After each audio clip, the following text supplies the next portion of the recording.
Hey babes, welcome back to my channel. It's me, Kiya, and in today's video we are going to cover 5 dainty and feminine fragrances that command a room without trying.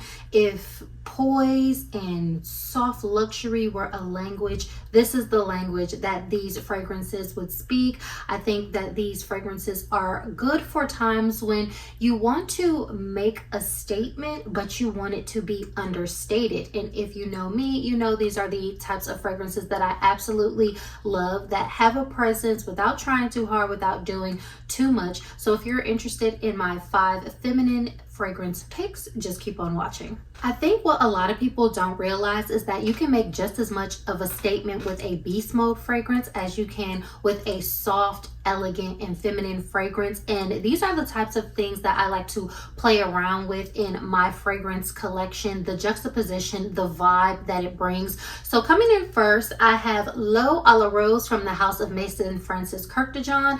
I'm an absolute rose lover. However, I think this rose is really amazing because it has the quintessential facets of a rose. It has that timeless rose smell, but it's overlaid with a muskiness, a sweet violet, and some soft fruits.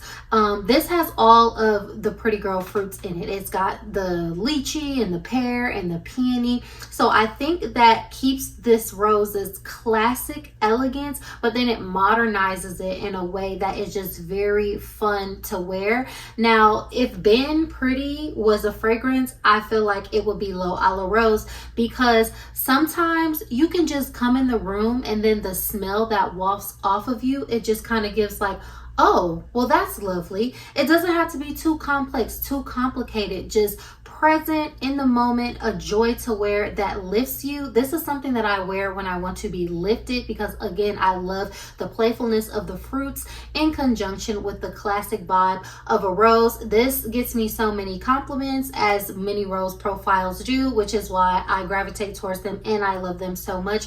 So yes, if you've never smelled this, I think this is a very luscious and pretty modernized take on the classic DNA of a rose. So this is L'Eau à la Rose from Maison Francis Kurkdjian. Next up, we have Dolce & Gabbana Pour Femme. So I think this is a beautiful take on a fresher vibe of a gourmand fragrance that is more elevated and versatile. So this is going to have the notes of raspberry, orange blossom, neroli. There is some marshmallow in here, but I think this is a very beautiful fragrance that has the versatility of a gourmand that gourmand lovers can really gravitate towards. As y'all know, on this channel, we have created the fragrance archetypes to help us get into the vibe and the idea of what we want our fragrances to do for us. So like, it's in your collection, it smells good. Now what is the vibe that you're trying to create? And I feel that this is a good one for the comfort curators. Those are typically what people will call the gourmand girlies. Y'all know how I feel about always calling, you know, women girls and girlies. It's like hot girl, it girl, that girl, all this type of stuff like that. We're ladies. I get it. It's for like marketing and bonding purposes, and that's fine. However, fragrance is a place for the comfort curator to come home to. It's almost like, you know, you guys have that nostalgia vibe going on, and that really fragrance is a place of peace for you. So I think it's a higher level of like emotional intelligence, and it's a little bit more elevated.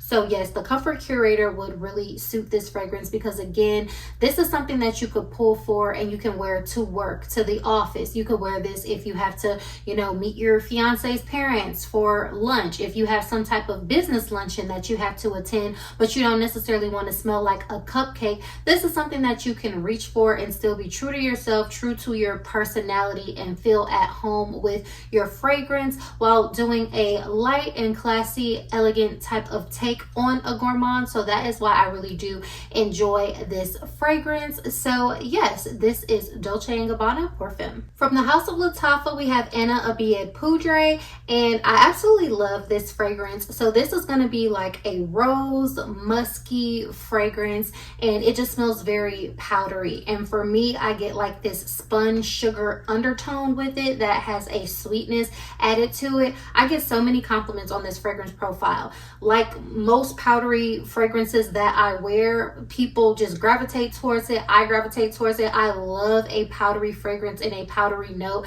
and I feel like it's kind of like the epitome of just effortless classiness, not having to do too much, so just having a light powder scent trail. But this is something that envelops you and is very apparent still, because like I said, people compliment this fragrance so much. However, the smell that is wafting to their nose is very light, it's very pleasant, and it's not, you know, like overly overpowering or doing too much. And I feel like that brings a deeper level of like interest and psychology and intrigue from a fragrance, just as much as a fragrance that has those like strong and sharp and powerful notes as well. So I absolutely love this one. It just smells so good to me, y'all. I can wear this anywhere, all the time, at home, running errands, to the office, on a date. Like, this will never do me wrong. It smells so good, so beautiful, feminine, and dainty. So this is Anna Abiyed Poudre from Lattafa.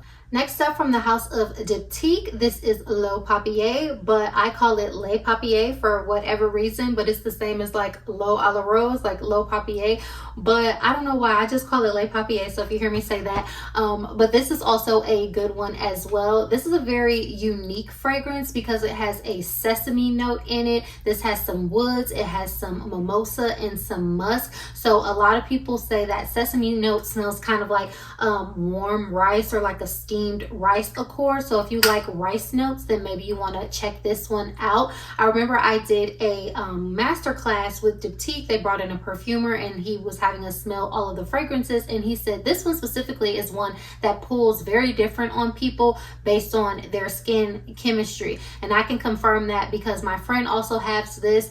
It pulls that warm riciness like on her skin, but on me, I get more of the wood muskiness, powderiness, and the mimosa flower. Go figure. And when I did the master class, he had, you know, all of the ladies spray it on ourselves and then go around and smell what it smelled like on each other. And everybody kept coming up to me and they were like, oh my gosh, it smells so different. It smells so different on her, because I, again, pulled out more of those flowers and that powderiness, while a lot of them had that warm sesame vibe. So I don't know, it was just very interesting. I like this fragrance too because I have a fond memory of it when it came out, when I was first introduced to this fragrance. This is something that is very unique but intriguing. It lingers a lot on clothing, but it has a very like enveloping quality, and it's soft. It's not too overpowering, but it's still present and apparent, and you know, it lasts throughout the day. When you're walking around, people can smell it on you and wonder, what is that beautiful fragrance that lovely woman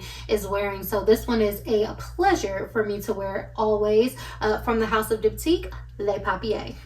Finally, from the house of Burberry, we have the Burberry Her EDT. And I also think that this is a beautiful slept on fragrance because this has wonderful, beautiful feminine notes. It has like the pear in it, the peony. This is a very honeyed, beautiful, but balanced type of fragrance. To me, this has a powderiness. It smells like honey. It smells like some light fruits, but it has a perfumey quality about it without being too overpowering. This is really pretty. It has a pretty good longevity on it as well, even though it is the EDT. It's funny because me and my sister, we had nicknamed this perfume Burberry They because we didn't know what it was called, and all the other bottles are pink, and we didn't know that this was just Burberry Her EDT. So because it has like this greenish color, we said it looks gender neutral, so we named it Burberry They affectionately. So yes, this is a beautiful scent that is a versatile wear. Again, it smells classic, it smells timeless, it smells pretty, it smells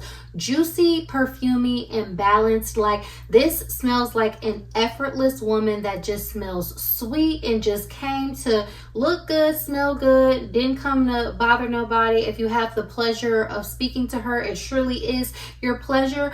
But yes, I absolutely love this fragrance. It's very dainty, it's very understated but still apparent, and this is a joy for me to wear. So I love having this one in my collection. I actually got this with my friend when we were on our way back from where are we coming from? St. Martin for her birthday. And then you know how they have the airport sale. So the ladies brought us over and we were smelling it. And we were like, okay, why not to like end our trip? So that's like a fun memory of when I purchased this fragrance as well. So yeah, so let me know, do you all have any of these fragrances? Do you want to smell any of them?